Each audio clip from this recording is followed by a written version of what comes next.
you have reached my voicemail.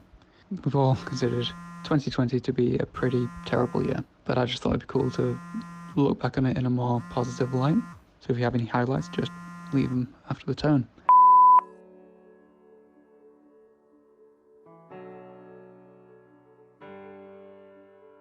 "2020 has been an absolute madness."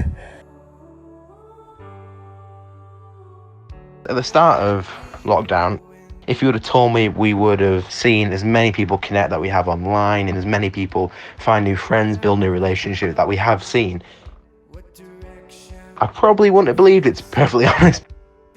When we had to go into lockdown originally in March, I remember we realised we were going to have to play Youth Online out of our flat. It ended up with us having a ring light hung in a plant on a hanger just to try and get some vaguely good lighting in our living room.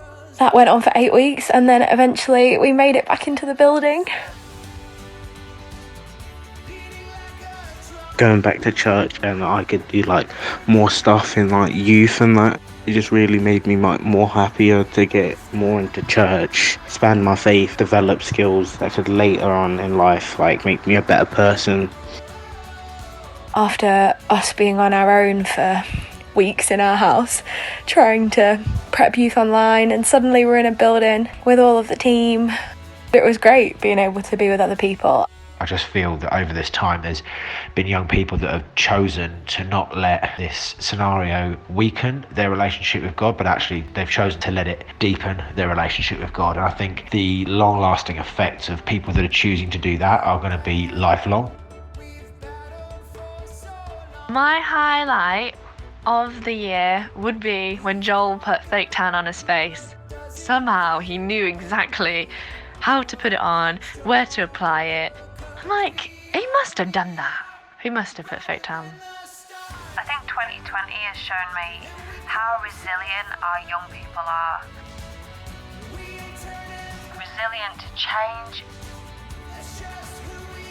Resilient to tough situations.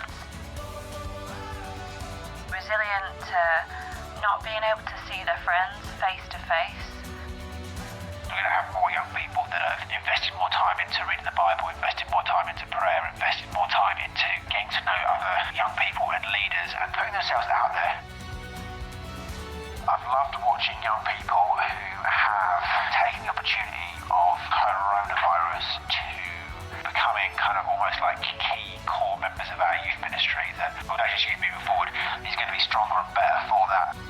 Shout out to people like Cole Kendall and Jeff the Fresh, who have just pushed in and done great things and actually they're just really funny core members of our youth ministry now. Love it.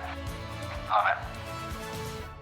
There's been some major highs and absolute laughs, and then some epic lows, but it's been a year of learning and finding out who we are and getting stronger.